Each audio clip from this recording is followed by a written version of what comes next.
Guess who's back? Back again. Oh, dang it, I don't D-Wizzle back. Tell a friend. Dang. Wait, let me look up the song. Look up the song. You gonna look up the song? Dude, I haven't heard that song in like over 5 years. He's gonna... Dude, it's Eminem. Yes! I don't listen to Eminem. Jeez. I can understand that. Anyway, welcome guys. Hi! It's your boy D-Wizzle. And as you can see, I am not dead.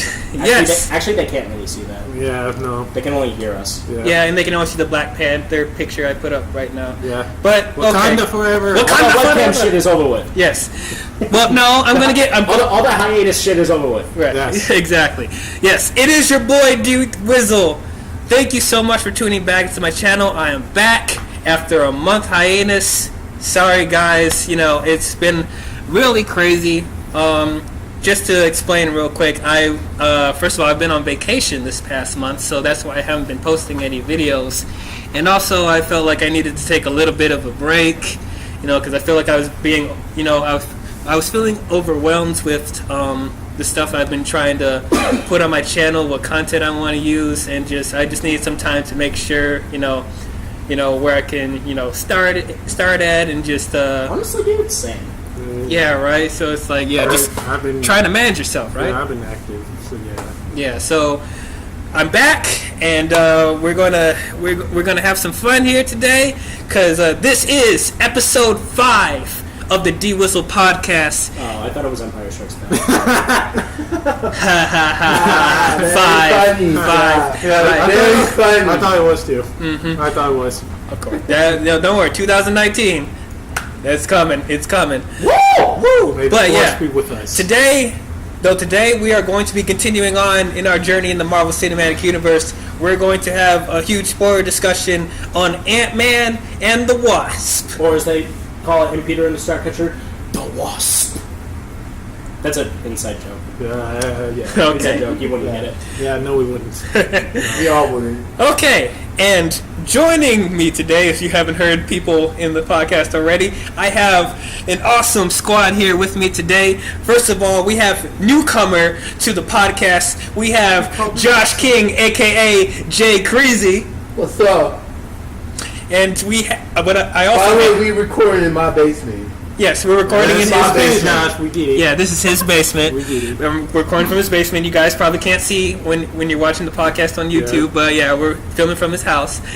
And also joining me today, I have 2 fellow YouTubers and close friends of mine. First of all, we have Amari Points. Hey guys, What does what's he get any up? points for? Screw you. He gets points for effort. Yeah, hey guys. Effort on purpose. It's great to be here. It's my first podcast. Yo, with my man's ears on the wide.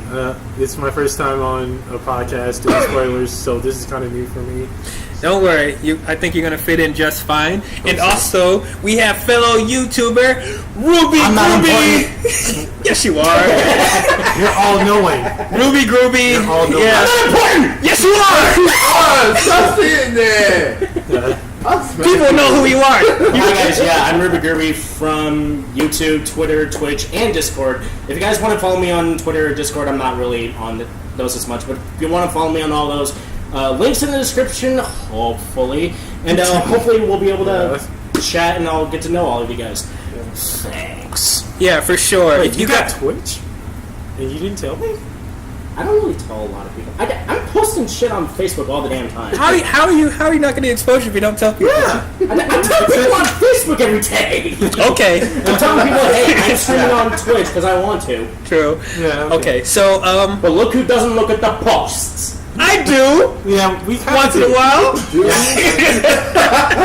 I don't know Josh does. Anyway, so if you guys want to follow Amari Points or Ruby Groovy on their YouTube channels, I'm going to leave links in the description below so you guys can go to their channels. Obviously, watch my channel. Come on. Not really. Yeah, watch Amari's channel. He has some good stuff too. Yes. Ruby is just another video gamer, just like we don't have enough of those. Soon to be movie reviewer and podcaster. I'm hoping. Have we you should played do, Kingdom Hearts yet? ranking. Have you played Kingdom Hearts yet? No, but I want to. You should. It's a good want to. franchise. You should catch the Great Dad podcast every Some of my Friday. subscribers who've been asking me to play Every Friday. Fortnite. Hold on, Josh. No. Because I'm not doing Fortnite. No one. What'd you say, Crazy? You should catch the Great Tide Podcast every Friday. Hilarious. For all you scuba divers out there, check out the Great Tide Podcast. You will laugh your asses off. Yes, and I'll leave a link in the description for that so you guys can check that out also.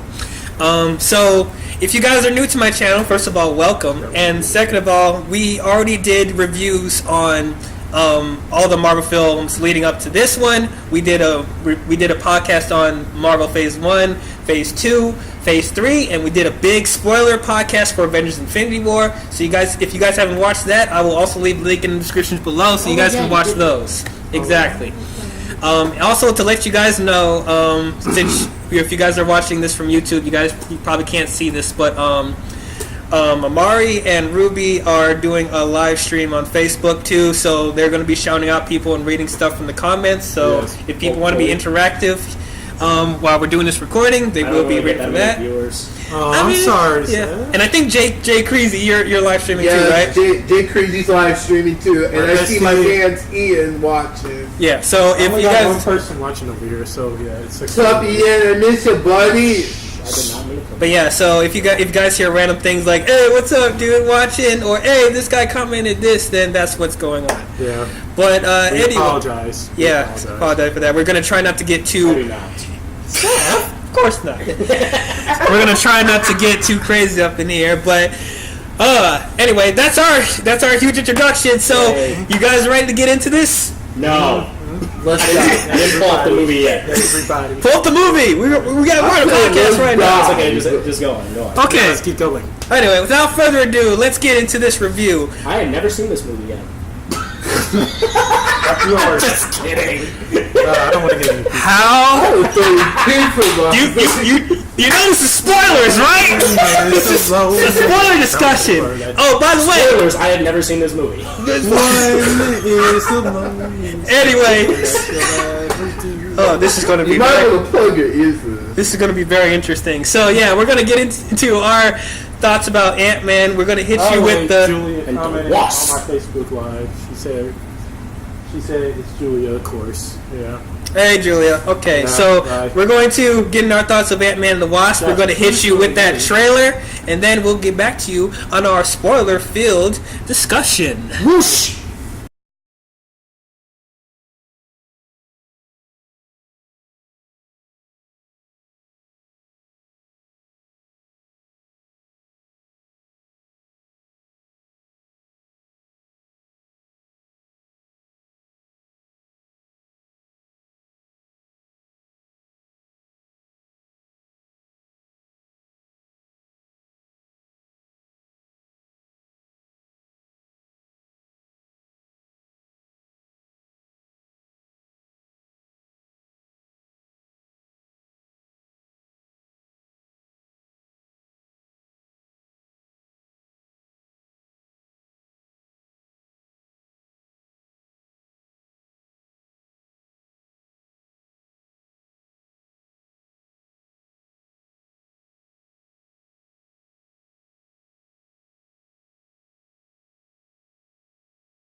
Ant-Man and the Wasp.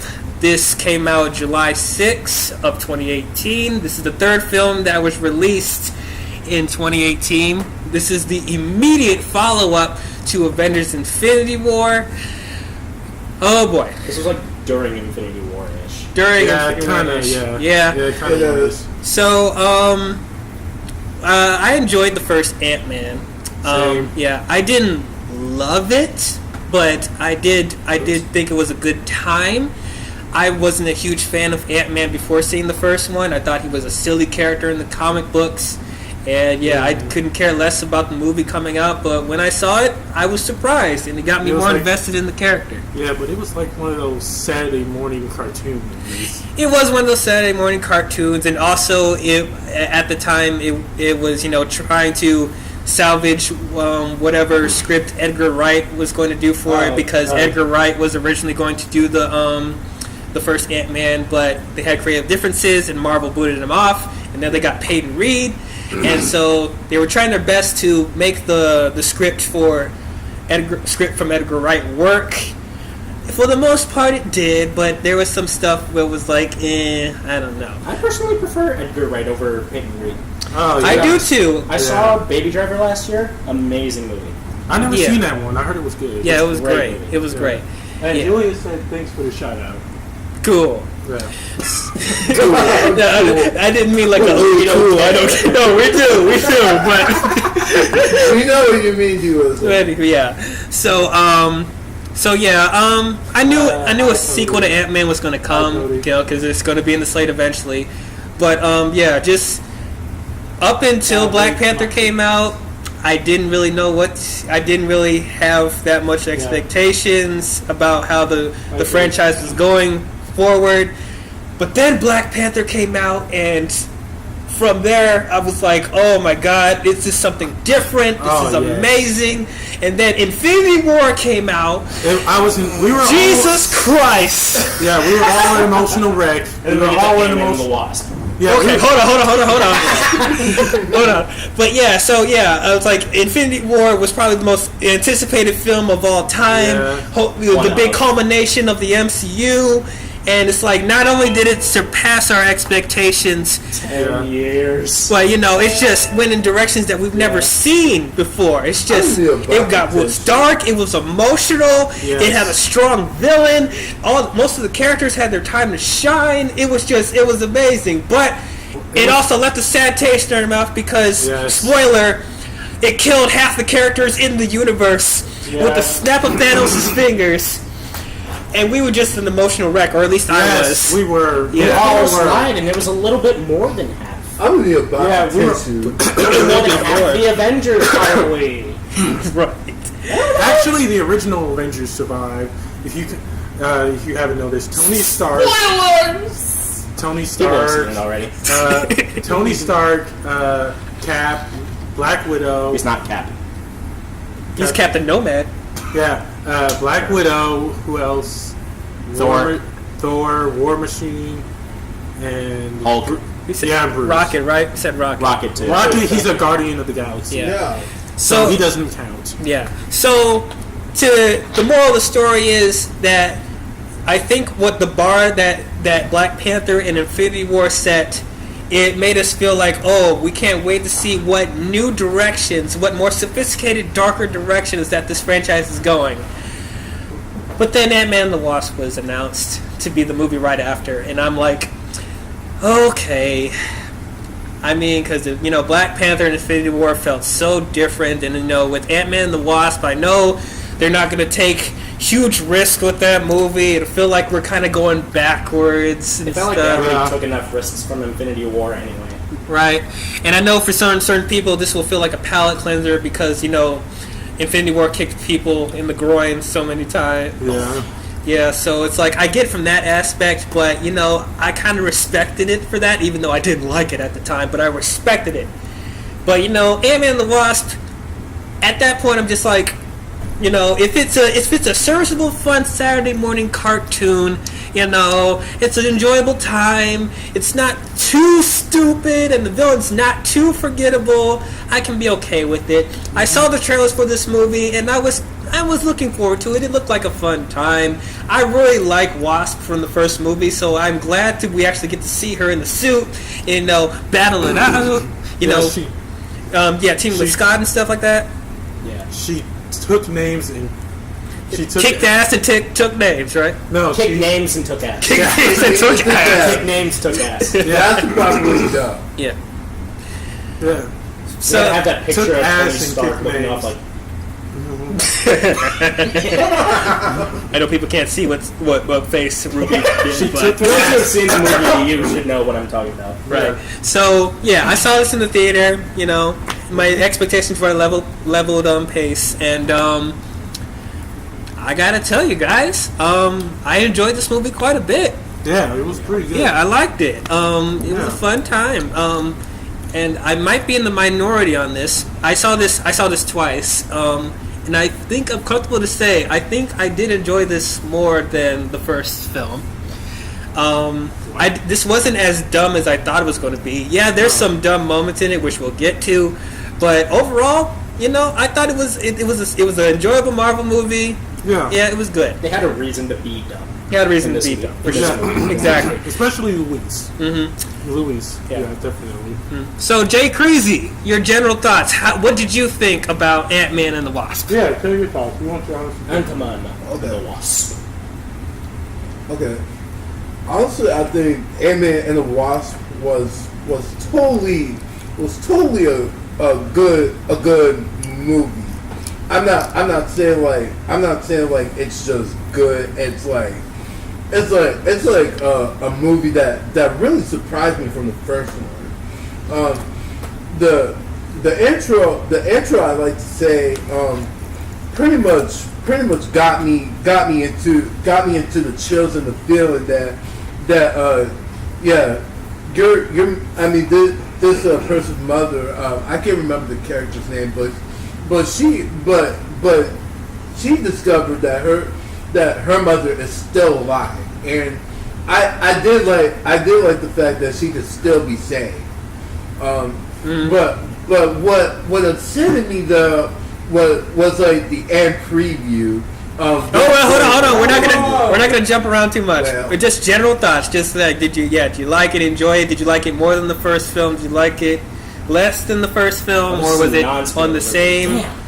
I mean, we're gonna get into spoilers, but we don't want to jump around. I'm gonna say it's like 50-50 for me. So you liked it just as much as the first film? Yes. It's like 50-50 for me. Okay. Amari, what did you think about Ant-Man and the Wasp? Well, it was a pretty solid movie, honest to God. Better than, like, Iron Man 3 and Thor the Dark World. That's not even the high bar. Yeah. I personally like Thor the Dark World, but that's me just... Yeah. I mean, I thought it was okay. I mean, don't get me wrong. Okay. It was okay. It was an okay. It stood up for itself. Yeah. But all in all, I liked all the action scenes in here, especially Stan Lee's cameo. I'm not going to tell you where he is, though. I'm not going to say which cameo. Yeah, we'll get into that. Yeah. But we know it's a he. Oh yeah, Sansa man. Yeah. What? Everything I know is a lie. Yeah. Hope actually had more kick-ass scenes in this sequel as Wasp. So you guys gotta agree with me on that. Oh yeah, of course. Yeah. Yes. Yeah. She actually stepped up her game, and like when Scott told her like she saw her mother in like the quantum realm, they were all shocked. They were all shocked to see that Janet was alive. That was surprised about. Yeah. And all in all, this was a pretty solid film. I especially loved how we got to meet this new villain, Ghost. It was that was really interesting. Yeah, definitely. Yeah. Ruby, what did you think about Ant-Man and the Wasp? God, I'm not good at movie reviews, dude, but I'm gonna do my best because I'm gonna do some on my channel. I think you're doing good. You can do it. This is your test run. Yeah, this is a test run. Ant-Man and the Wasp. I am on the fence with everybody else on thinking that this movie is better than the first. Okay. But I don't really think it's that better, only because even though the first one did kind of feel like more of that Saturday morning cartoonish type movie, this one was kind of not to me. It honestly felt like that there was more that we needed to know from the first, because where we left off from the first film, we wanted to know after Scott came back from the quantum realm, how did he come back, and is there a chance where we're going to save Hank Pym's wife? And in this film, we actually got to see that. And that's actually one of the things that I appreciate from this movie, is because in the previous movie sequels, they don't really answer questions from the first film. No, they don't. This film, they actually made that as the main plot of the story. And this is actually one of the few films that I actually will appreciate Michelle Pfeiffer. Because in any other film that she's in, besides Hairspray and this film, I just do not like her in. Batman Returns. I didn't like her in, what was that movie? Murder on the Orient Express, which was a good movie. I thought it was seen that one. I thought it was a pretty good movie. You should see it. It's pretty good. Daisy Ridley's in it. Yes, she's my crush. But I definitely appreciated her role in this. I am a huge fan of Hannah John Kamen now. Ever since Ready Player One came out and her appearance on screen was, I'm trying to remember which role was that. I was drawn in. That's Ghost.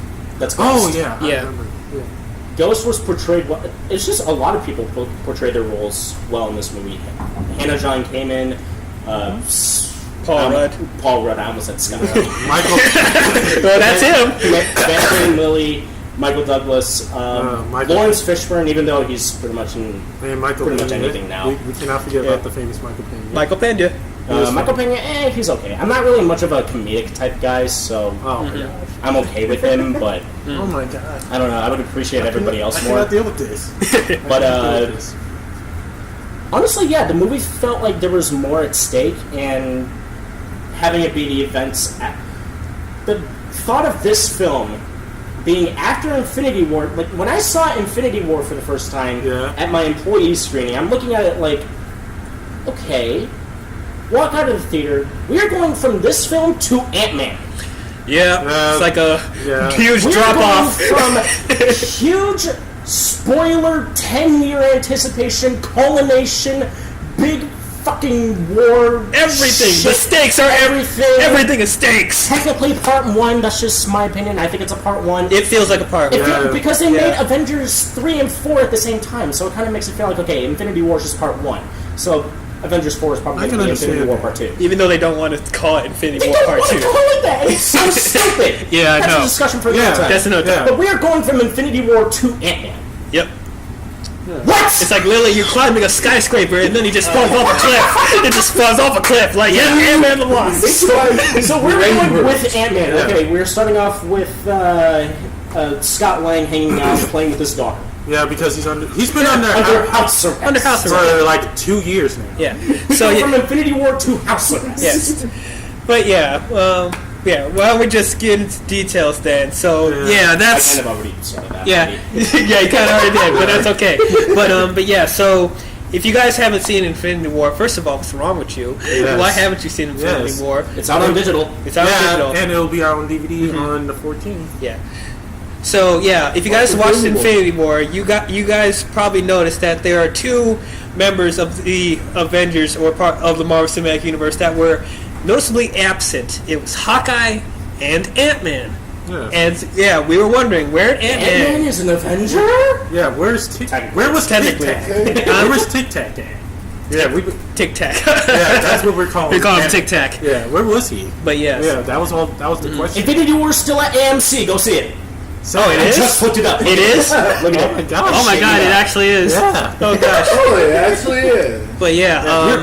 How can you see it? But yeah. You see it in theaters. But yeah, Hawkeye. so people have been wondering, where was Ant-Man and Hawkeye in the movie, especially because they filmed scenes for them in Infinity War, but it got cut out. Oh yeah, that So was just upsetting. Of Ant-Man? Yeah, they had scenes of him and Hawkeye, but they cut him out. Well, that's going to be an Avengers 4 then, probably. Maybe. Yeah, Or definitely- extended cut of Infinity War. I want a 3-hour cut. 3 hours. They're gonna have 2-hour bonus scenes on Because I know there's a scene of Thanos going to the Nova Core and getting the Power Stone that was cut out. And then there's also the scene where Star-Lord and Drax apparently have an argument after Gamora got captured. Oh yeah, I saw that. And then there was the relationship with Black Widow and Banner that was cut out. There's a whole bunch of stuff that was cut yeah, out. but they might. Oh, and the Hulk bashing out of the Hulkbuster in Wakanda and fighting with everyone, that was cut out too. Yeah. I don't understand that. Why? Of all things. I don't understand Oh, that. we're moving to Infinity War. No, Ant-Man the Wasp. Ant-Man the Wasp. Yeah, we gotta stay focused. Anyway, guys. so Marvel Studios, Kevin Feige, and people were saying that this movie was going to address where Ant-Man was during the events of Infinity War, and that's what happened. So, after the events of Civil War, where they fought in the airplane battle, Ant-Man got captured, and Beautiful scene. yeah, that was a great scene. Yeah, it was. One of the few things that was good about that movie. Yeah. Shut up. But so because of that, Ant-Man got in trouble and got his family in trouble too. So he's on house arrest, and he can't leave his obviously can't leave his house. He can only see his daughter like a few times, like twice a week maybe, and So pretty much on the weekend. villains. Pretty much, and that in turn has had Hank Pym and Hope on the run from the law because they're able to infiltrate all Pym's headquarters and stuff like that. So all that stuff is happening. Just because his tech was being used, and that resulted into them getting caught, so they ended up getting chased. So that's literally what happened, and I buy that. That makes sense, because I felt like there wasn't. Well, just for me personally, I know because Seth loves Civil War, but for me, I just felt like there wasn't as many impactful ramifications in Civil War. So I know a lot of people go ahead and put in the comments how Civil War is amazing. That podcast you did last time was stupid. Let me see you it. You I have haven't even seen that taste. podcast yet, and I am dying to see it. Yeah, Priceless. surprisingly nobody commented down below and said how stupid I was for hating Civil War, but you gave credit to Batman v Superman. Just wait for it. You're going to get on this video, man. Yep, I get a lot of hate. Oh, wait till I do a DC podcast. Oh, guys, well, look at D-Wizzle's channel. They go on there, look at the video. We hate Civil War. Fuck you!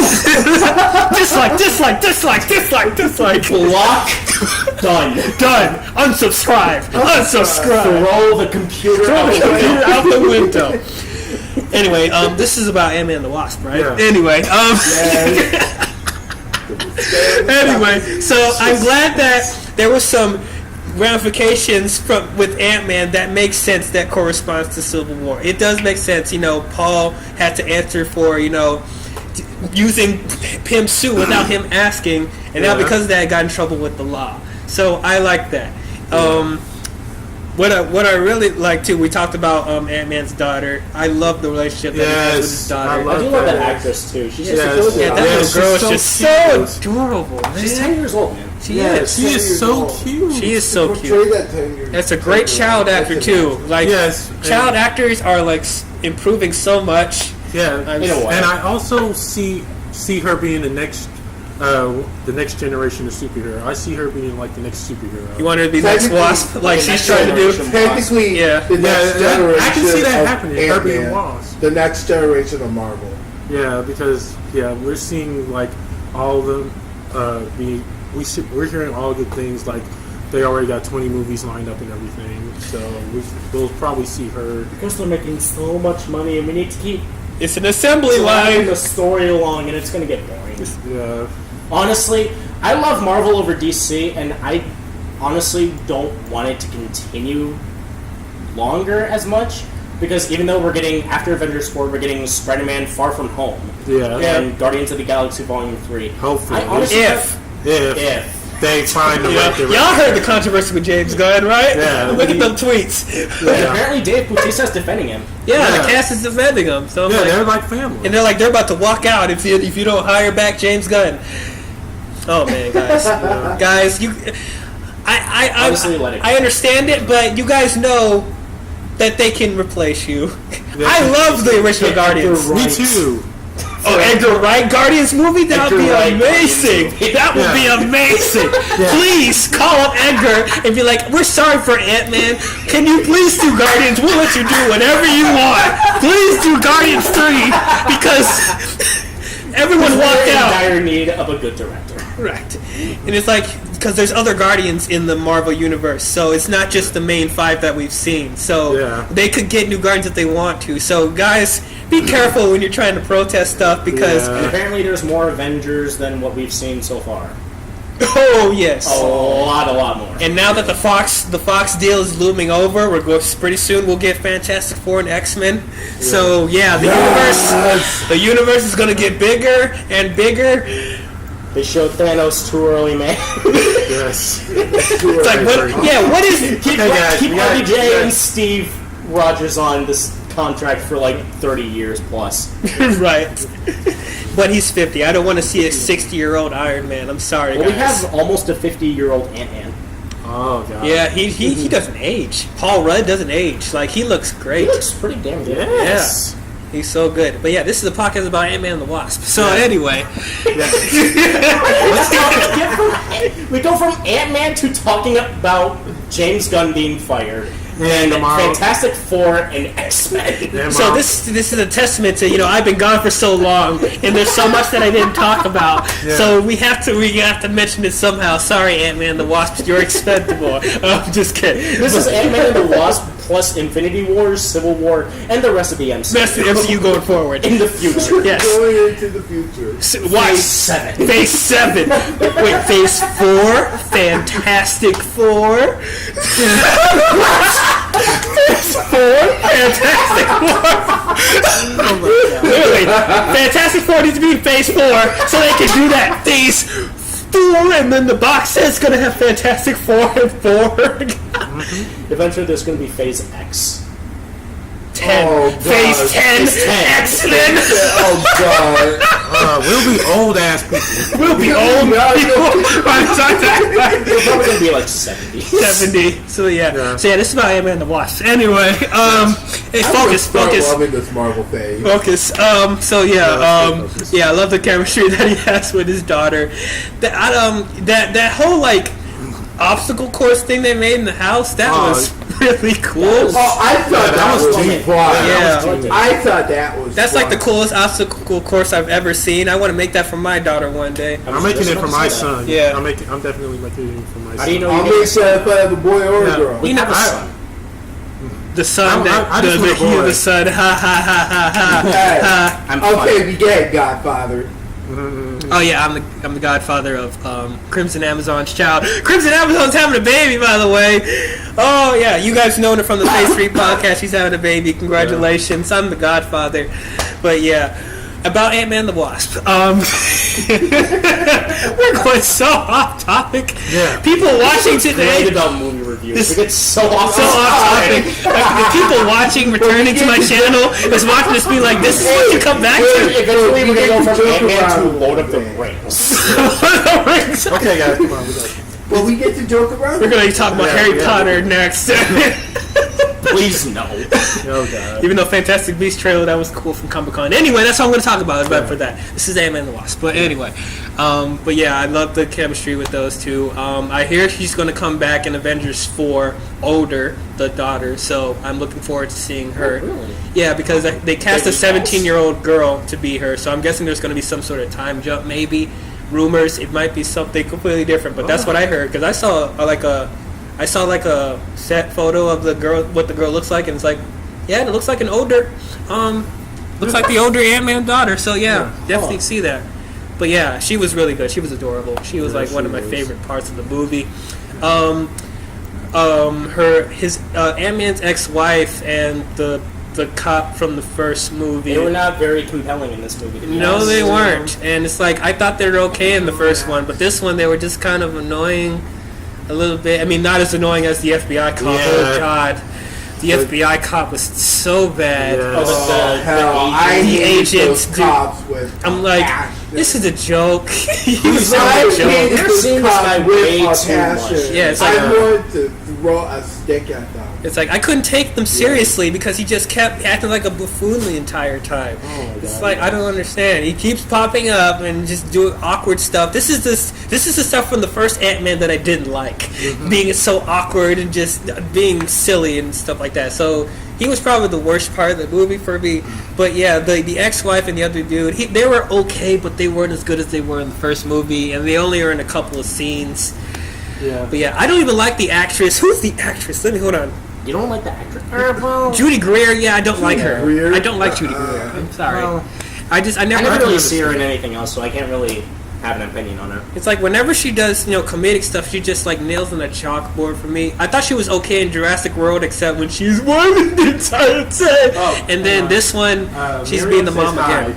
Oh, Miriam on the chat, saying hi, saying hi. What's up? How's And it that's the going? live streaming too. Who? Max Granite. Max Grant's live streaming. What's Hey, up, Max. dog? Welcome. But yeah, Hey, so Miriam. I thought the parents were fine. But let's get to Hope and Hank Pym. Oh, yeah. I thought they were really good.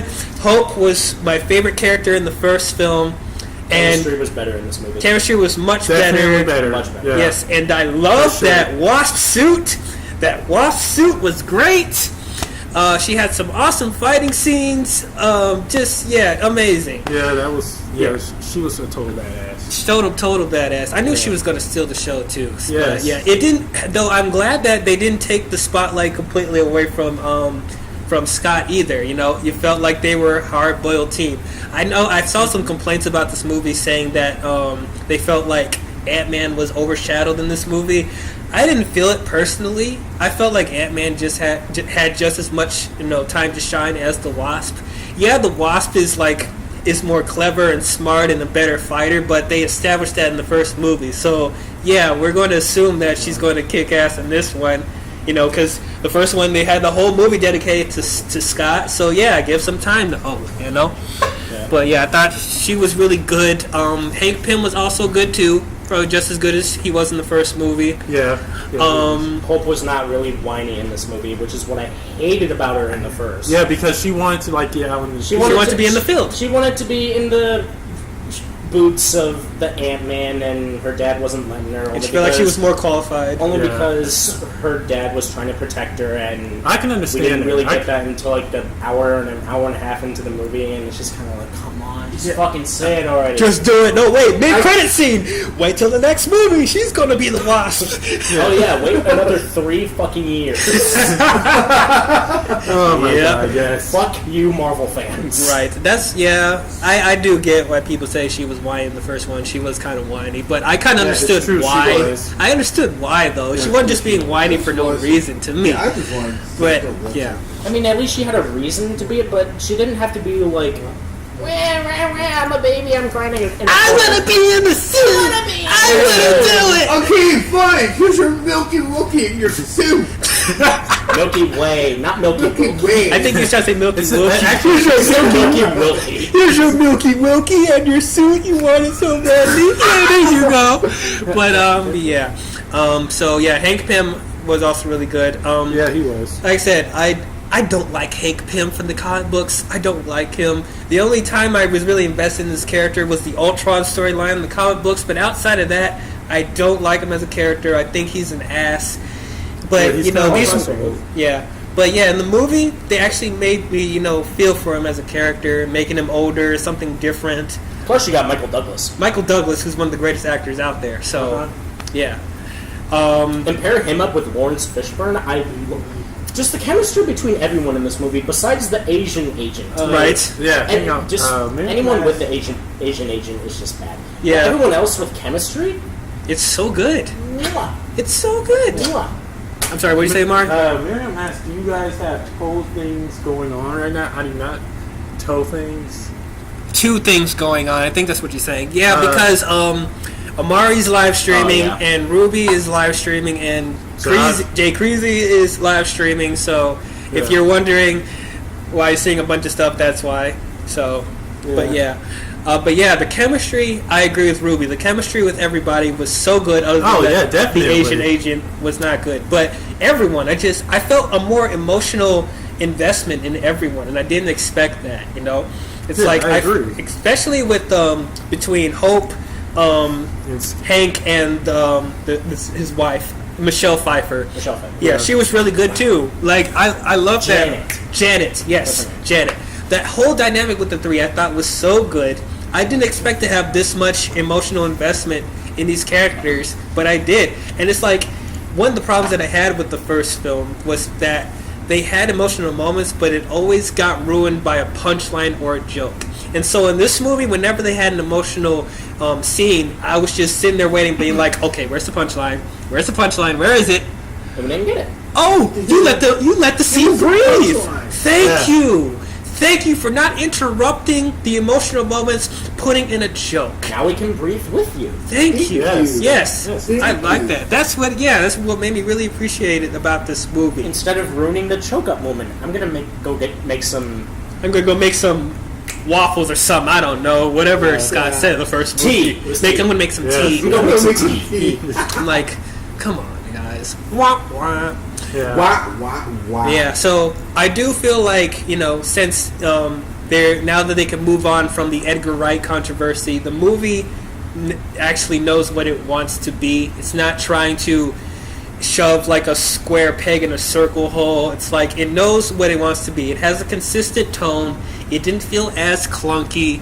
Like the emotional stuff is, it's good. The character stuff is good. The villain was actually good. Yes, The Ghost. villain actually is interesting because compared to the first one, the villain in the first Ant-Man felt more like of a rehash of the villain from the first Iron Man. Yeah, Yellow Jacket pretty much was a carbon copy of Ironmonger from the first Ant-Man. Like when the first half, he acts like a businessman, and you can kind of see his plans. You can just feel for his character. But when he puts on that suit, he just turns to a maniacal mustache-twirling villain. I will destroy everything. Yeah, he's a villain that got jealous of not being on the project of being the Ant-Man, so therefore he tries to take his revenge on the person who got that Ant-Man role, and so he actually got Yellow Jacket. I was with that. I was like, I get your motivation. I was with that too, but after you see it like 5 times, it kind of starts to grow on you. I'm like, okay, he's kind of like Obadiah Stane. Yeah, literally carbon copy of Obadiah. Except he's not like giant and bulky. No, he's the same size. Yeah, it's just a yellow. Yellow bee. He's like a shrink. Shrink. And as I shoot lasers, pew pew pew pew pew pew. But yeah, so Hannah John Kamen as Ghost. I actually liked her character. I adore the actress. Yeah, the actress is really good. She's from Ready Player One, and everyone in Ready Player One's amazing. Yeah, for sure. If you guys haven't seen Ready Player One, please see it. It's on Blu-ray. It's on Blu-ray. Yeah, on Blu-ray. I'm aiming to get that movie. Yep. But yeah, she was really I good. didn't get that movie. Like her backstory and everything, she was a consistent character all the way through. You didn't feel like she went through a total change halfway through the film. Just like that. Her backstory was, actually felt for it. I didn't expect that in an Ant-Man film, but yeah, so she has these like powers where she can phase through objects and stuff like that. She was in this accident when she was a kid. She was a scientist that her dad was a scientist that worked with Hank Pym. And Hank Pym wouldn't fund the research for her father, and so he had to do an experiment with the quantum realm portal, whatever, himself. And there was a laboratory accident which caused the kill of both her parents, and then that gave her the powers of phasing through objects. But as she got older, she was trained with the military to become a freaking living weapon. Oh, God. And then the more she used her powers, the more unstable she get, and then she eventually fade away and die. So she meets Lawrence Fishburne in the past. Also, I gotta say real quick, the motion capture when Hank Pym and Lawrence Fishburne's character was older, Goliath's character when they were younger, it looks so seamless.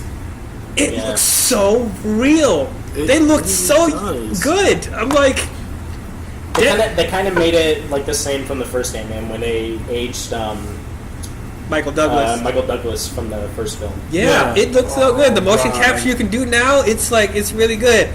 They're doing what Rogue One should have done better. Yeah. And probably what they should do for episode 9, but they're not going to do it. I know I'm going to get a lot of hate for this. No, you don't do motion capture for Leia. That's disrespect. I know. I get it. I understand. Hey, Rogue One. Because of the mistake from Rogue One. Yeah. Hey, Rogue But don't One. make that mistake again. It's funny because who is the other person they motion captured in Rogue One? I forget the Grand Moff Tarkin. Tarkin looked awesome, but Leia looked weird in Rogue One. Honestly, Leia looked better than Tarkin to me. What? Yeah, she did. Because you didn't have to focus on all the fucking wrinkles and gray ass hair. Yeah, but he was like in the shadows more, so you didn't have to put so much emphasis on his face and because Leia was in a bright ship, so you can see all the technical stuff with her face. But at least with dang, I forgot his name already. Tarkin. Yeah. Like at least he's like. I'm sorry, guys. I love Star Wars. I promise. But at least with Tarkin, he's like in the shadows more, and when he's talking, so you don't really see the motion capture as much. I think it works best when they're like not in the broad daytime where you can see. Oh, that's not real. But even then, in this movie, it showed you can still do it in the daytime. So it's like, really good motion capture. But anyway. So Lawrence Fishburne's character Goliath, I'm going to call him Goliath because I don't remember his real name. Yeah. But Goliath. Because it says Goliath. I forgot. Yeah, that's Project Goliath. So he meets Ghost when he was a kid and tries to figure out a way to stabilize her powers. Yeah, Ruby's going to look up his name. But yeah, so he finds her to try to fix her condition, and coincidentally, that they need a technology that Hank Pym and Hope is using to create another quantum realm portal of their own, so they can rescue her mother in the quantum realm. Bill Foster is his name. Bill Foster. Okay. Yeah. So yeah, that's pretty much the whole thing. So Hope and Hank found a way to find to help find Janet in the quantum realm, because they established that Hank Pym's wife Janet got stuck in the quantum realm doing a mission when they were Ant-Man and the Wasp at that time, and stopping a nuclear missile by going subatomic, and so they the particles, and then it just pew pew just shrinks to the tiniest molecules into another dimension, whatever, where time and stuff is into the complete non-existent. nothingness, and then we just never see them until they. So they find a way. So that's pretty much their whole mission, is trying to rescue the mother, and they need Hank Pym. I'm sorry. They need Scott Lang, because apparently Janet was communicating with Scott through quantum powers and creating through quantum mechanics. And so they need what's in his head to figure out the equation, so they can figure out where to locate her with the portal that they created in a lab in a building that they shrink and they can take with them. Which I think is really cool. I thought that was cool too, but at the same time, it was weird. It was ridiculous because they shrink the whole building down and they're carrying it like it's luggage. Now, if we're assuming that the building is the same when it's huge, doesn't everything in the building like freaking fall over or like crash whenever they're lifting the thing when it's small? It's like, is everything staple plated so nothing moves? This is where I actually have one. I'm like, just say that, and then I wouldn't be thinking the whole time, why are they carrying it like a football the entire time? This is exactly where I have one of my surprises. Yeah. Also, if it's on wheels. So it's on wheels and it has a freaking handle. Where'd the handle come from? Where do we see the wheels when it grows? Exactly. Yeah, where are the wheels? Who gives a building? I don't know. So this is one of my probably deep in there. Mm-hmm. I mean, it's kind of like how I see like the Sword in the Stone moments, like you know how he packs up the wizard packs up the bag, turning everything into small objects, fitting it all into one suitcase. That's how I felt about Ant-Man and the items being shrunk out and the small everything, as if it were packed into one suitcase. Yeah, so we'll get into the physics later, but we forgot the logic. Yes. What logic? What logic? Anyway, so we didn't talk about Michael Pena, T.I., and David Das. I'm going to say his last name wrong. David Das Malkian. Oh yeah, he's Russian. So that trio, I really like them. I think I liked them more than I did in the first movie. They had a lot more laughs with me. I was afraid that T.I. and David weren't going to be in this one because Michael Pena seemed to be front and center the whole time. But they actually played a good role. They played a significant role in this one, and yeah, I thought they were really good. Michael Pena's great. Yes, I know. He's so That's good. what I'm saying. Except in Chips. Oh, Chips. Screw Chips. Oh, my God. Actually, I thought that movie was kind of funny in some parts. They had some funny. It wasn't even funny. More power to you, Amari, but I thought that movie was absolute trash. It was. Trash. Anyway, but yeah, Michael Pena had a lot more laughs from me, and David and T.I. too. That whole thing where Michael Pena is explaining things and they keep cutting to other people talking, that was hilarious. I know. And then when Michael Pena finally gives an answer, he's in the woods. Hannah John came in. Oh yeah. All of a sudden, And everyone's freaking out like, what? The scene. Yeah, and everyone was freaking out like, what? And then they was like, it's like Cthulhu or some shit like that.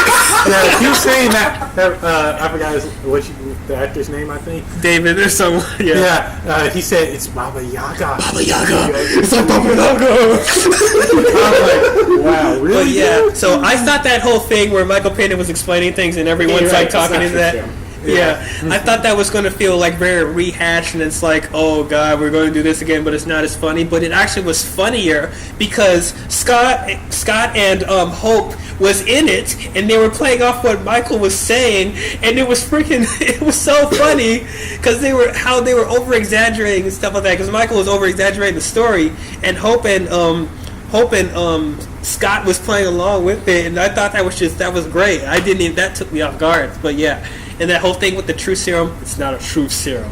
Oh, you're right. It is a truth serum. I didn't feel something. That's a lie. I did feel something. It is truth serum. It's truth. There's no such thing as truth serum. I think it is truth serum. But yeah, so that whole trio was great. But yeah, Walton Goggins. Oh yeah, Walton With Goggins, Sonny who's Sony Birch. I like Walton. He's a great actor. But am I the only person that thinks that this actor should have portrayed the role of Phantom of the Opera at some point in his life? I can see that. The first time I saw him on screen, I'm like, was he Phantom of the Opera at one point? Nope. It's who are you? Which one? Who are you talking about? Walton Goggins or Goggins. Goggins, the person who was Sonny Birch. Oh, yeah. The one who was talking to Hope about starting a new business. Oh, yeah. And whatnot. I thought that he looked like he portrayed the role of Phantom at some point. He yeah. totally looks like it. Yeah. I just want him to burst out and just sing into a song, and I'm like, I'm taking it. I can definitely I see can that. see it now. Yeah, I can definitely see that.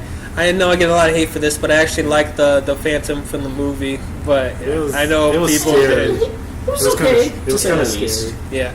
Here come the theater nerds. No, that dude was awful. He couldn't sing. He's not even a tenor. He's not even a tenor. What's wrong with you? Like, yeah, I like the Phantom of the Opera movie. I did. That was a movie that got me into theater and performing arts. So really? It did, yeah. Mine was Les Miserables from 2012. Oh yeah, I like Les Miserables. Yeah. I also like Hugh Jackman a lot. You like Hugh Jackman? I liked Hugh. I was okay with Russell Crowe. Oh God! 2, 4, 6, 7.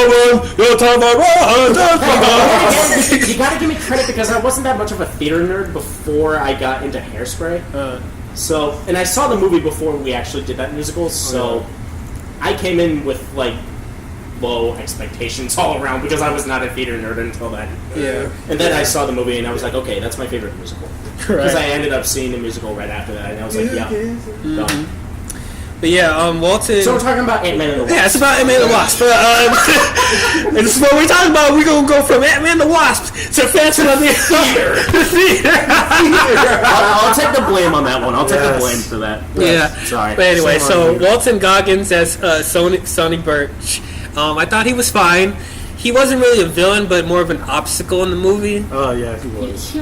It was just. He got a little obnoxious at some points. He did, and I didn't feel like he needed to be there, except cause more trouble for the main people, I guess. But Or if it's just like an excuse to like think, oh wait, maybe we're not carrying the story along, and we got to add more stuff to it to make it over 2 hours. That's what it felt like to me. yeah, the movie's not even 2 hours. It's like an hour and 50-some minutes. Is it? Yeah. Yeah. Let me look at it. I don't believe you. It is. That's like a Thor movie. is. Oh wait, no, it says 2 hours and 5 minutes. I'm sorry. Boom! Yeah, you're right. 2 hours and It 5 felt like an minutes. hour and 50 minutes though. Yeah. But Well, they're pretty close. Well, that's adding like the end previews. the end and, credits scenes and stuff like that. But yeah. Yeah. But yeah. So I thought he was fine. Oh wait, never mind. It is an hour and 58 minutes. Oh, why does this say? I'm looking at my phone and it's saying 2 hours and 5 minutes. What website are you looking at? I'm on Google. Oh, you're looking at the wrong site. I'm on IMDb. Oh, you're on IMDb. Okay. Yeah. So okay. yeah, an That's hour like and the 50-some true minutes. Yeah. Ant-Man does not need to be 2 hours. It just. It really doesn't. It does No, not. it does not. No. Especially if this is Saturday morning. I wish you could give that 5 minutes to Justice League. Yeah. Okay, we're talking about Ant-Man now. I am salty. Where's my Snyder cut? Where is my Snyder cut? I was waiting for me to talk about DC on this Ant-Man the Wasp podcast. I want my Snyder cut. God damn it, Warner Brothers! I know you have it. It's damn true. Wait till we talk about Justice League on my DC podcast. Some Marvel podcast? This is a Marvel podcast. I'm sorry. I'm just. Ant-Man. We'll wait when we talk about the DC podcast, and I will go off. But anyway, it's about Ant-Man and the Wasp. Literally, hashtag this is about Ant-Man and the Wasp. Remember Ant-Man. Ant-Man, focus. Anyway, so Walton Goggins was fine. Let's talk about Lawrence Fishburne as Bill Foster.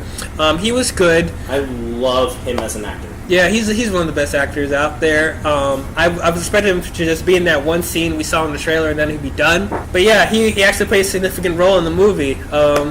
He was helping Ghost try to mend his condition, and I like the rivalry that he had with Hank Pym in the movie. There was like some really bad pass with those two because he was working on a project of Goliath where he was trying to turn giant and he only got 21 feet, where Ant-Man got 65 feet. 60 fucking 5. Yes. And with Hank Pym's ego, he taking all the credit for himself and being that Being type of thing. That's not something new because that's the problem that he had in the first movie. So I'm like, yeah, I can see that. Mm-hmm. And so yeah, Bill Foster didn't want to talk to him or work with him anymore. So yeah, I like that whole dynamic. Once again, I know this is a Marvel podcast, but I am kind of salty that Lawrence jumped ship from DC for being Perry White in the Superman movies, and now I was so happy. Yeah, I know. I saw him in that first preview. I was first thinking to myself, "Oh, Dwayne, I love this." Yeah, I know. I know. People are starting to see the good side of superhero movies. Because they see the mistakes from previous superhero movies, and then they change their minds. Oh, yeah. They go off and make boy. good decisions. Yeah. Must be You can have your laugh. You can have your I'm laugh. sorry, let's look up the BDS ranking real quick. Please don't Let's right look now. up- Don't do that right now. This is about Ant-Man. Let's do This that. is about No, Ant-Man. no, we're not doing that right now. BDS on IMDb? No. 6.6? No. I'm sorry. on. I'm sorry. 6.6. You know what? Shut up. Shut up. I would have been more pissed if you brought up Rotten Tomatoes, stupid ass. Fucking 30%. Shut up. Rotten Tomatoes is stupid. No, Rotten Tomatoes is right. Is it? Why is Dunkirk 90%? Garbage. Deserves a Garbage. 90%. Garbage. Trash. Fuck Dunkirk. Fuck Sausage Party. That has a 90%. Sausage Party. Oh my God. It's got like 83, I think. It don't deserve no damn 80. It's one of the worst films. It deserves a 0%. Hey, Emoji Movie has 8. Zero. I thought it was 0. It was 0 originally, but I think it's at like 8 now. Wow, 3 people like this movie. What the hell? What is going on? Yeah, Sausage Party deserves actually a negative 10%. And then Emoji Movie, go back to 0 where you belong. What are you creeping up at? What is this? But anyway, this is about Ant-Man and the Wasp. So...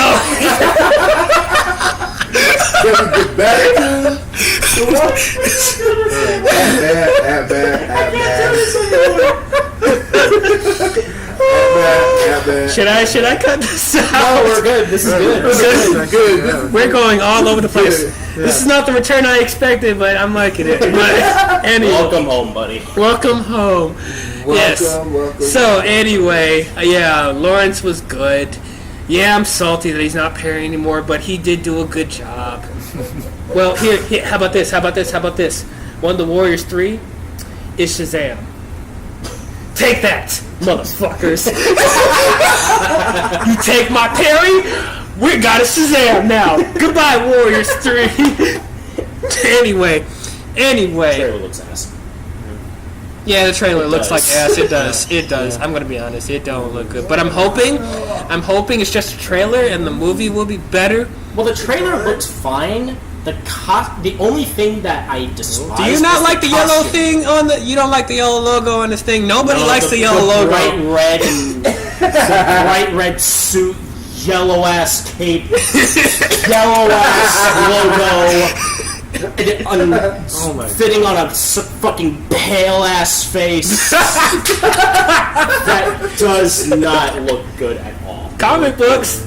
It looks good as a cartoon, but not live action. So is this one of the few times where you actually wish that they went dark with that? And I wish that they would have went a little bit darker into any superhero movie, no matter what it is. Because we're starting. Because in previously, like in the '60s or whatever, we always got like the bright and gritty, like all bright neon colors everywhere on like a TV screen. And now Batman Forever and Batman and Robin, neon-driven nightmare. And then you had Superman with Nuclear Man. And Wonder Woman twirling around like a freaking Sailor Moon character. Now remember, this is an Ant-Man podcast. Right! We're talking about Ant-Man! Ant-Man! Trust me, guys, we enjoyed the movie. We really did. Yeah. We like Ant-Man. Anyway, so let's get into it. I want to talk about the action sequences real quick. Yeah. The action sequences were really good. I didn't feel it's hard. It's weird for me because I felt like they were really creative with the action sequences in the first film. You had Yellow Jacket and Ant-Man fighting in a suitcase while an iPod was playing around in a helicopter falling to the ground. Like, that's amazing. They had a fight on a Thomas the Tank Engine track. Thomas the Tank Engine track. So I could say I'll give the edge to the first movie for being a little bit more creative with the action sequences than the second film, but I still enjoyed the action sequences in this one. It was really cool. Oh my Then again, god! the first Especially the car chase scene. I love that. Oh, one. that was amazing. That was like taking me back to Hot Wheels. Oh yeah, because they had the little Hot Wheels thing and they throw them into cars. That was great. Like, I swear, like, you go from I know. you go from that purple car with the flames. like a mini all of car these like lab into a cars in his supersized arsenal, minivan. and then the one Like, car my that's goodness. Hold on. We got more than one person talking at the same time. Josh, you first. My bad. Sorry, like you're talking coming from a toy car into a mini-sized minivan. I love that. Yeah. Like that. I think that one of the punchlines that I liked about this, like, I can't remember what they said, but I swear that punchline was so awesome. Yeah, it's like when the van was like, it's shrinking, and then it was under the normal size truck, and then it grew, and then the truck just flipped over. Flipped over. That's great. Flipped over around the air. And of course, you had that scene from the trailer where they throw a giant Hello Kitty Pez dispenser. Oh my god, that was one of the best scenes I saw. Yeah, that was great. And the Wasp fighting in that place where they're doing the deal with Spurch and using the giant salt shaker and whatever. Can I be honest? Yeah. Can I be honest? I like the Hello Kitty Pez dispenser being thrown out better than in the first movie where they had Thomas the Train. You like that more than Thomas the Tank Engine? Oh my god, yeah. Thomas was so funny. Yeah, Thomas was so funny, but my god, the way they brought the Hello Kitty Pez was freaking amazing. I also liked that they utilized Ant-Man's giant mode in this movie. It only had like. The way that the suit worked was just... Yeah, because... I don't know why they had that. I don't know, yeah, because Scott was given the prototype from Hank, and I'm like, why don't you just use the suit from Civil War or something? Instead of using the prototype thing.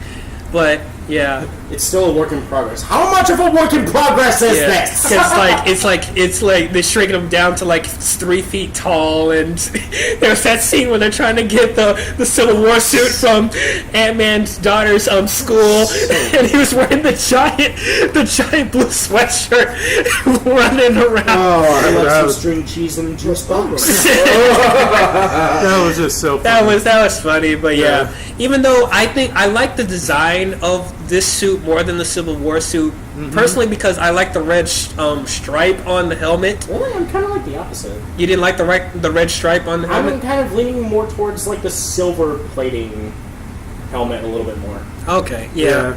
But yeah, It's shiny and it sparkles and it's sparkles. It's so pretty. Sparkle, sparkle, sparkle.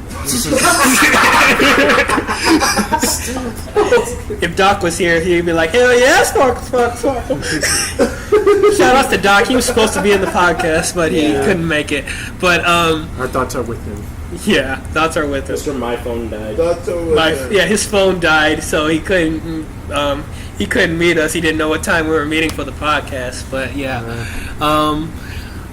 so I like that they utilized the giant man suit. They only used it for one scene towards the end, though, when he was getting the building suitcase thing from Birch on that ship in the middle of the ocean. Which is okay. Don't overly use it.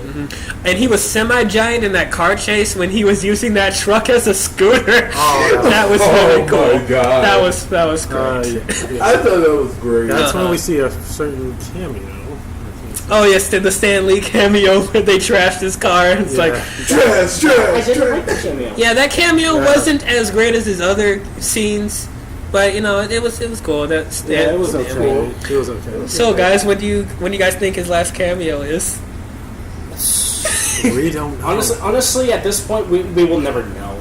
Never know. He's in his high to mid 90s or whatever. Yeah, so And he's gonna live. still like up and running. I don't know. He's gonna live forever. He's gonna live forever. Yeah. I'd be surprised. I would be surprised if he makes it past Avengers 4. I know it's sad for me to say Past Avengers 4? Avengers 4. I won't. It would make sense. By the time we get an MCU Fantastic Four X-Men, I will be surprised. Oh yeah. By that time, if we see I'm Stan so Lee, excited for that. I'm just saying. I am too, Yes. man. I love me some Fantastic Four. I love me some X-Men. That's the stuff I've been reading before the Avengers even came out. Yeah. So Exactly. I'm glad that they got the deal set, and we're going to get them eventually. But anyway, this is about Ant-Man. But it's still Marvel. It's still Marvel, yeah. Still Marvel. For sure. But yeah, the action sequences were really good. I like the fight scenes that they have with Ghost, and when Wasp and Ant-Man are working together, that's just great stuff. Oh yeah, that was really cool. I was afraid they were going to do the whole like this discombobulated team being like, oh, I do this move, but then I do this other move, and they mess up, and then Ghost gets away. They didn't do that. They actually were coherent fighting together, and I was like, yes, we're not gonna do this stupid stuff like, oh, I didn't fight with you in a while, so I'm gonna think I'm gonna do this one, but you're gonna do this move, and then we both crash into each other, and then the bad guy gets away. I'm glad. Yeah, I'm glad it didn't do that. I'm also glad that they didn't throw away the love chemistry between Hope and Scott, because I liked it in the first movie, and they continued it here. I was so happy, because I hate when sequels just forget about the relationship thing that they brought up in the first movie, and then be like, oh no, they're not together. Thank you for anybody who said bless you in the comments. Bless you. Jurassic World Fallen Kingdom did that, and I was annoyed. Wait, what? Yeah, Jurassic World, they're alluding to their relationship in the first one, but then Fallen Kingdom, they're like... I thought you were talking about sneezes. Oh, sneezing? Yeah, the Indoraptor sneezed. And there's a bunch of dino... That's why the movie sucked. Oh, yeah, no, there's a bunch of reasons why the movie sucked, but that probably would have made it more entertaining. Oh, dino boogies. Anyway... This is an Ant-Man podcast. Ant-Man podcast. Fuck Jurassic World. Anyway, but yeah, I'm glad that they brought that up. Even though, like for most of the first part, Hope and Hank was mad at Scott for getting them caught from Civil War. Oh yeah. Yeah, they were really mad at him for most of the movie, but it was understandable. They weren't being mad just because Scott keep getting them into trouble. Oh, and yeah, it's that's like, true. how many times are you going to do that until you get them caught eventually? So that was understandable. Normally, when it comes to the whole misunderstanding, being angry at you for no reason, it's just that annoys me to no end. But this one, it made sense. We didn't talk about Michelle Pfeiffer yet, really. We kind of did. I didn't know she was going to be in this movie until I saw the poster, and I'm like, oh, she's going to be in the movie. Great. Yeah. She's going to be Janet, Hope's mother, Hank Pym's wife. I'm up for that. Yeah. I was waiting for them to turn her into a villain at the last minute. I was waiting for that to happen. I would have been mad. Everyone would have been mad. I'm like, that would have pissed that would have made me so That angry. would have made me want to take a sledgehammer. It almost made it seem like it was going to be because she has these quantum powers, and they haven't seen her in years. Yeah. And it's like they would have done the stupid thing of, oh, you didn't look for me for all these years. Now I'm mad, and now I'm going to take revenge on the world with these quantum powers. That would be so stupid. That would be so dumb. It's Fant-Four-Stick level stupid. Yeah. Fant-Four-Stick. Yeah, I haven't seen the movie, so I wouldn't know what that's like. Oh my! It is so bad. Don't even waste your time. Michelle Pfeiffer. Don't even. Yeah. Yeah, I was worried they were going to go down that route because that's what they did with Doom in Fant-Four-Stick, where he was stuck in the negative zone and he got negative zone powers, and they forced him to come back, and he's all like, I don't want to come back. I have quantum powers now, and you guys didn't help me when we fell into that lava stuff in the negative zone, and now I look like a crash test dummy in neon, and now I'm going to take over the world and stuff. I'm so glad they didn't do that in this movie, and they actually, addressed the closure with Hank and Hope. It's like everything came full circle. I was so happy. Now, another complaint that I saw from people is that they didn't buy the fact that she had quantum realm powers. That was too out there. Yeah, that was actually a complaint. That why would she have quantum powers? That don't make any sense. She was in the quantum realm for like 20 to 30 plus years. Yeah, yeah. I'm like, it's not. That's like the long. You would have expected her to learn something. Something. Like, it made sense to me. Yeah, she's been there for so long. That's a complaint? That is a legit complaint I've heard. I am looking this up by the time God. Yes. Really? I could see it. I could see it. Now, if you asked me to buy this, like, in the Phase 1 thing, I would have been like, yeah, that's pretty stupid. But we're so far along in the universe where we have a talking tree, a talking raccoon, a freaking wizard, a super-powered African techno society. Don't call Rocket a raccoon. He's a rabbit. Yeah. Rabbit. Whatever. We're about to have the Fantastic Four, where they got superpowers for going through rays in space. Yeah. And you have we're about to have the X-Men, where you have random people just being born with powers. We're gonna have a different Wolverine. Yeah. It's gonna be so sad. That's why I think we need to take maybe 5 to 10 years before we do X-Men. And a different That's Charles a major Xavier. step back. Yeah. I'm just saying that's a major step different back. Magneto. A different what's her name? We need Phoenix. We need a different Phoenix, because that Phoenix Well, she's attractive. Yeah, she's attractive. Of course, I love the I forget the actress because she was in Game of Thrones. We're talking about the Apocalypse one, right? Yes. Yeah. I didn't see that one. That's that one's a major step back. She's attractive, but yeah, the Phoenix, that was not good. In neither that one or The Last Stand. But that's another conversation completely. But we're so far along to the universe, I can buy the fact that someone stayed in the quantum realm for so long, and yeah, they developed superpowers. Yeah, okay, that's cool. I'm up with that. We're 20 films into the universe now. We're pretty much going to believe anything at this point. Yeah, that's true. So 10 years. 10 years. I was like, it's a long time, man.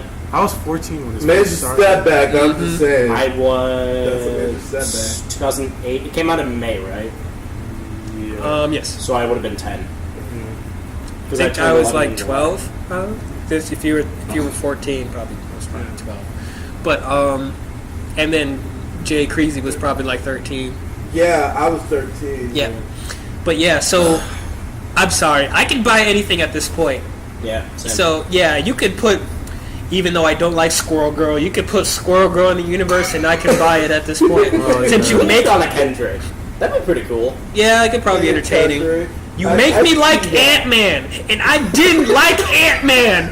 So it's like, I can buy anything. They can make me like Squirrel Girl for all I care. I don't.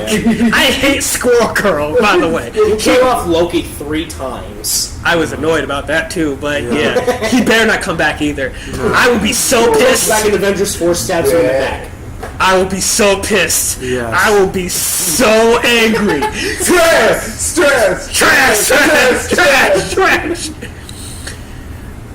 But that's another thing. They had to bring back the other Marvel characters too, because like Black Panther just got here, Doctor Strange just got here, Spider-Man just got here. So I'm like, you can't just keep them dead, can they? Question mark. Oh yeah, Ant-Man and the Wasp will return. Question mark. We'll talk about the end credit scene later. But okay, so we were talking about Michelle Pfeiffer. Yeah, we're talking about Michelle and Pfeiffer. How she would have been a weird villain. Yeah, she would have been a weird villain, but she wasn't a villain. But she just, she found a way to talk through Scott, trying to figure out the coordinates. Like, okay, that was weird, but okay, I'm going along with it. Actually, speaking of the villain in this movie, what's actually interesting about it is that she wasn't really a villain. No. How Ghost was not actually a villain. No. Where she just started off as, like, you know, someone who just has issues, and then she became, like, this spy for S.H.I.E.L.D., and then S.H.I.E.L.D. ended up going down, so... And then eventually she had to get herself back together, and she did end up hurting people, but she didn't really kill anyone.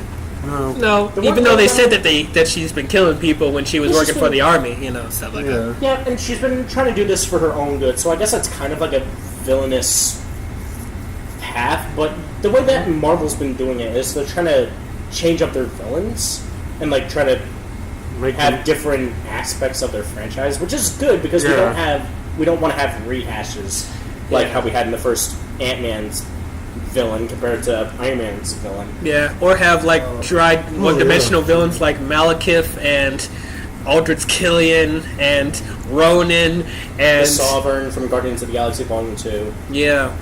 So they actually were trying. Me personally, I thought they were trying. You know, ever since Ego, because I really liked Ego, and I liked Vulture from Spider-Man, and I liked Hela, and Killmonger was amazing, and Thanos was amazing. So they're really stepping up the villains now. So I'm really happy about that. So this is pretty good. Yeah, this is pretty good. It's definitely good. Let's see, what else is there? End credits. I think we talked about pretty much everything now. So I think the only thing to talk about is the credits scenes. Yeah. So there was a pre-credits and there was a post-credits, so there were two. Yes, there were two. And then this one still has the problem of if you're going to put the throwaway credits in here, put it in the mid-credit scene. Don't make us wait for 10 minutes for a throwaway scene. Yes. Please. People have to go to work the next day, probably. Mm-hmm. So it would help if you would just put the main thing in the mid-credit scene and then they can leave. But whatever. Anyway, the first credit scene. So one of the things I was hoping they would not do is bring back the nightmares from Infinity War, because you can't just have the Saturday morning cartoon for 2 hours and then kick us in the groin for the mid-credit scene. The mid-credit scene is after Janet.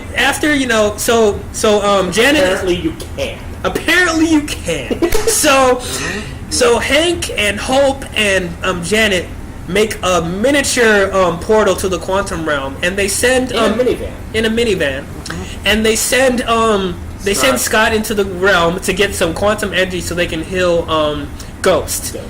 Yeah, because Ghost ends up getting away, or they let them get away, and it's which is okay because they're not really doing villainous things anymore. Do you think they're gonna come back? Yes. Yeah. I think because are we allowed spoilers at this point? It'll be harder if you know guys. I don't know if you guys were aware of this, but The title of this talked about Infinity War. the title of this for video, 10 minutes. yes, the title of this video is Ant-Man and the Wasp spoiler discussion. Yeah, and if you don't like And spoilers, we've been talking about spoilers for the past hour, so if you're concerned about spoilers at this point, you're I'm sorry. yeah, what's you're wrong? gonna have to go. You're dumb. I'm sorry. I don't like calling people dumb, but you're dumb. If you Yeah, stay you're gonna- throughout this entire podcast, and then this is where you're like, no, I didn't know that. Spoilers, no. Yeah, you're just gonna have to Wait, leave. I You're haven't gonna have seen to the leave. movie I didn't see the movie yet. Oh yeah, by the way, guys, this is the beginning of the podcast. If you guys haven't seen the movie yet, we suggest you stop now and go see the movie. Exactly. And then come back to us after us talking for like 2 hours. Yeah, exactly. Anyway, Ruby, continue. What were we saying? I do think that they're going to come back because of the way that they showed Scott going in the quantum realm and then he doesn't come back because, spoilers, Hope, Janet, and Hank die from Thanos. Snapping the fingers, they and disintegrate. They all turn to dust. And Ant-Man is stuck in the quantum portal. And Ant-Man is stuck in... Ant-Man is stuck in the quantum realm, so I think, this is what I think, that Ghost and Bill Foster are going to find out that they all turned to dust by the time they see everybody else turning into dust, and they're going to bring Scott back out, and that's how he's going to find the Avengers and then fight off Thanos with them. Yeah. Okay, that makes sense. Yeah. And Ghost will be a good guy. Maybe Good guy. Ghost would fight along with them, possibly. Yeah. Yeah, but I didn't see Hannah's name in the. Those are high hopes, but I don't know. I'm surprised. And then the second post-credit scene is the giant ant playing the I did not drum. understand. no living sense. Yeah, At no, all. not none. Yeah, the physics in this movie are they throw them out the window. Just throw them out the window. Now I'm okay with it because it's Ant-Man and the Wasp, and I'm expecting this dumb stuff to happen. If this was Black Panther or a Captain America movie or Iron Man, I would be pissed. But this is Ant-Man and the Wasp, where they address, if you don't care about the physics, we don't care about the physics. Whatever. But it wasn't too out there where I'm like, get the hell out of here. You know, it wasn't too stupid. But yeah, and then it said Ant-Man and the Wasp will return? Question mark. Which actually a mystery. Yeah, that was. Yeah, it definitely was. I mean, we know Ant-Man's going to return because to a mystery. But it's Wasp. yeah, we know Ant-Man was going to return because we saw the set photos for Avengers 4. But will the Wasp return? Well, the Wasp. Or unless those set photos are like a trick and they're making us think it's this way, but it's actually the other way. Loki's posting Other way them. around. He's still out there somewhere. Hashtag Loki is still alive. No. I'm telling you right now, Marvel. Unless you're showing Loki in a flashback, because it looks like it's a flashback in Avengers 4, Yeah. Loki better not be alive! Please don't make him come back. Please. Thor starts crying at his grave. Please. Hey, brother. Instantly, I don't care if the movie up to that point was an A+. If I see Loki there, it goes down to an E. I swear to God. Trash. Anyway. But yeah, so that I think is our overall thoughts on Ant-Man and the Wasp. And Marvel and DC And and Marvel Star and- Wars and pretty much anything else And we talked everything about. else we've done. Exactly. Yeah. So, I guess we're gonna go to grades now. I'll start it off. Oh boy.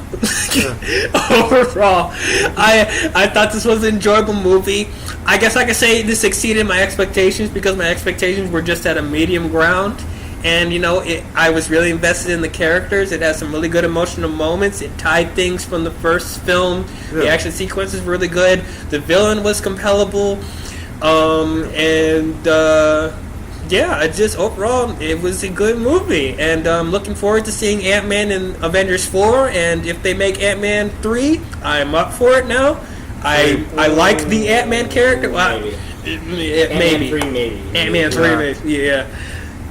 Watch Ant-Man 3 is Ant-Man's daughter is all grown up. And it's the new And it's the new Wasp. And everyone is working with Bill Foster and the Ghost. Yeah, Yeah. next generation of heroes. Next generation. And then Ant-Man dies. Of old age. We already figured out the plot to Ant-Man 3. Yeah. It wasn't even announced. Was it? Yeah, of old age. Oh boy. So your letter grade? Yeah, overall, I'm going to give it the same grade as the first one. I give it a B. Even though I did like this more than the first film, I felt like the quality of the film is still like at a B pace. It wasn't like amazing or anything, but I thought it was a good time and it was better than I thought it was. So, going to be. Yeah. But Ruby, what's your grade? Well, honestly, I'm pretty much on the same boat as you.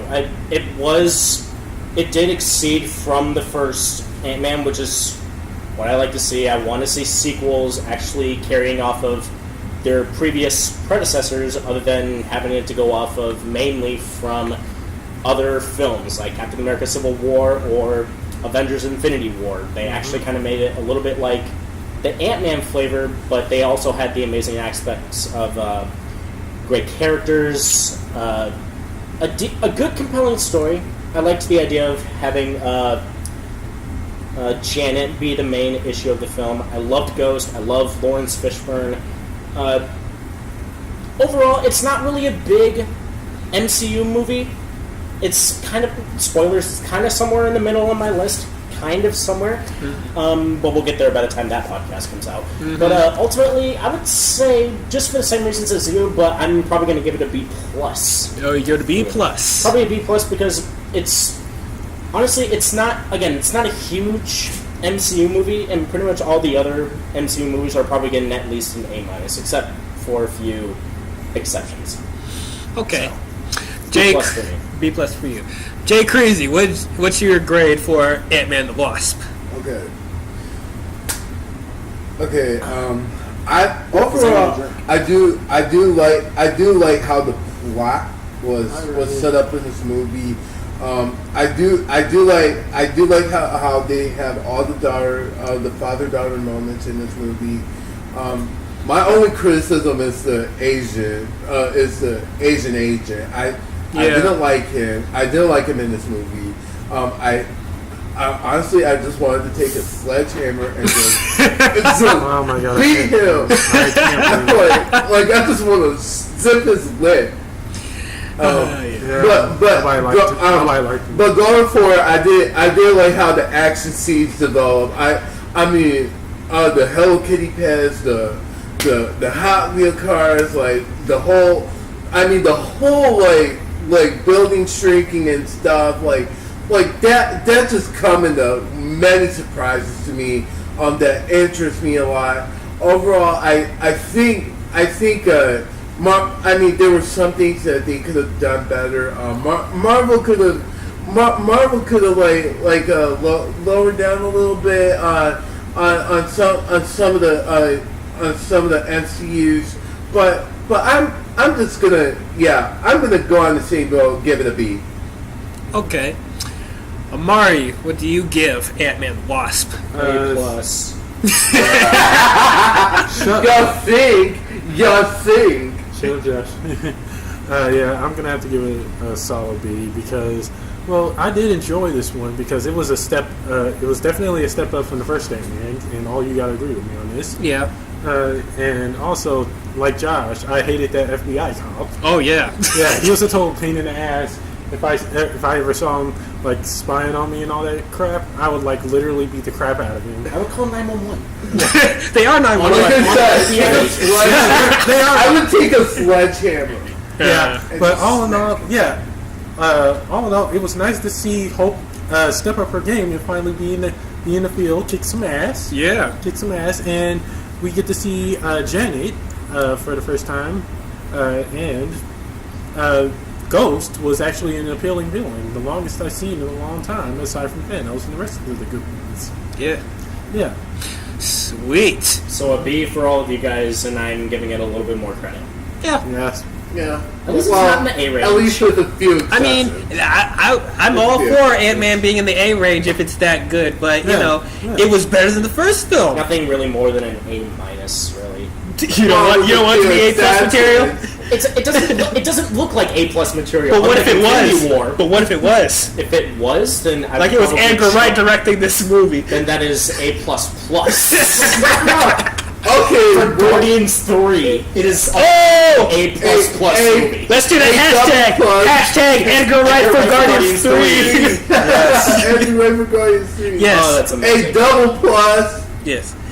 But thank you guys for watching this chaotic review for Ant-Man and the Wasp. I'd like to thank my panel for joining me. Thank you to Ruby Grooby and Amari Points, fellow YouTubers, for joining me. Amari, go ahead and plug your things real quick.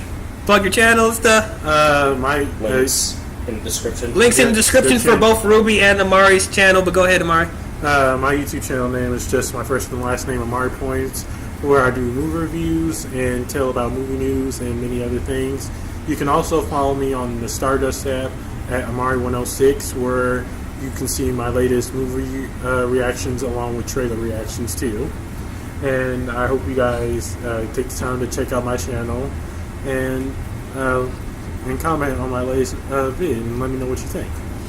And Ruby, plug your stuff. Same for me. If you guys want to look at my stuff, I'm on YouTube, Twitch, Twitter, and Discord. I'm not really on Twitter or Discord as much. I'm trying to get myself into the Twitter industry because I'm more of a Facebook guy than Twitter. But I do appreciate what Twitter is doing. So if you guys want to follow me on all of that stuff, links will be in the description. I'm pretty much currently doing video game content. I have recently wrapped up Mario Tennis Aces. And I have a few other stuff lined up. If you guys saw my channel, I do have a thing called a marathon tournament, subtitled Super Smash Bros. Infinity War, coming at the beginning of next year. So if you guys want to check that out,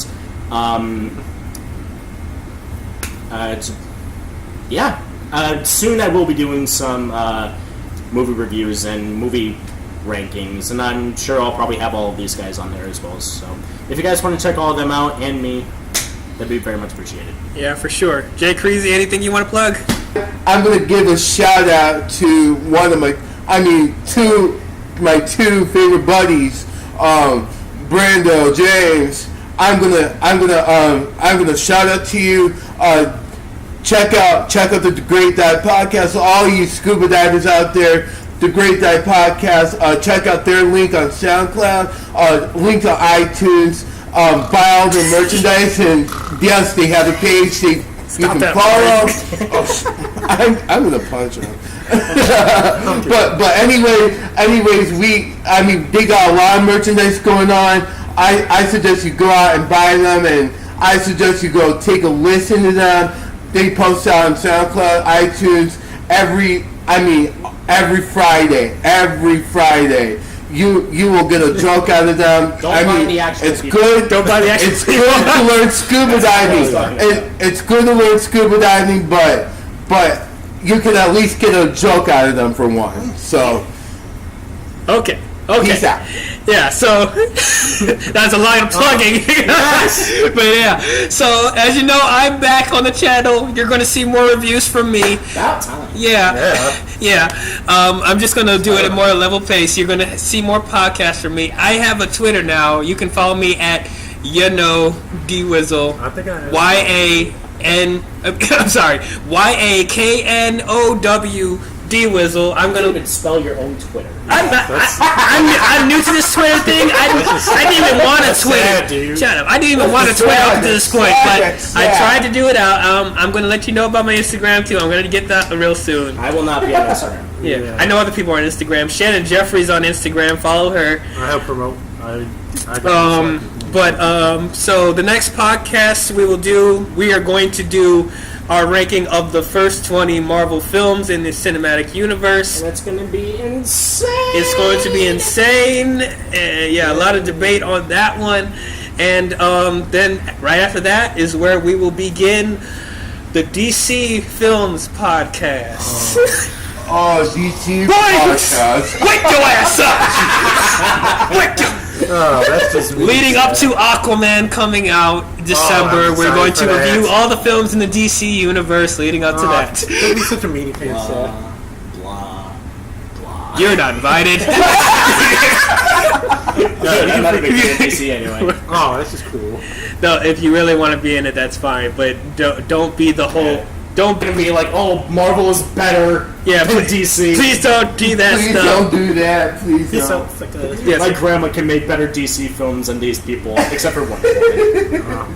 And I will defend Man of Steel to my grave. That is one of the best DC films I've ever seen. So shut up. Yeah. Anyway, thank you guys for watching this far. If you haven't been lost already, thank you for people on the live stream on Facebook for watching. I've known that a guys. couple times, so Thank my you guys live stream so is gonna be much. close Yes. down. Thank you guys. Thank Stay you. driving. As always. Everything. And we will see you guys soon in the next video or on the next channel or on whatever. Thank you as always for watching and supporting. If you guys enjoyed this podcast, please leave a thumbs up. Comment your thoughts down below. What did you think about Ant-Man and the Wasp? Did you guys love it? Did you guys hate it? Did you guys think it was okay? Did you guys just like it? I want to know. Comment your thoughts down below. Don't forget to subscribe to my channel and hit that bell to be notified on the next video I'll be doing. You can tell if he's a professional YouTuber because he's mentioning the bell icon. Yes, please hit the bell because I know YouTubers are having a hard time for people getting notified when the videos come up. So please hit the bell if you want to be instantly notified. Yeah, it's really helpful. It's really helpful. is. And subscribe to Ruby Grooby and Amari's channel, please. Subscribe to them. They have some awesome stuff. But thank you for watching. Oh, thank you. You're welcome. And we'll see you guys in the next video. Talk to you guys later. Bye-bye. Top of the morning to you, that dog. Later, guys. Safe diving.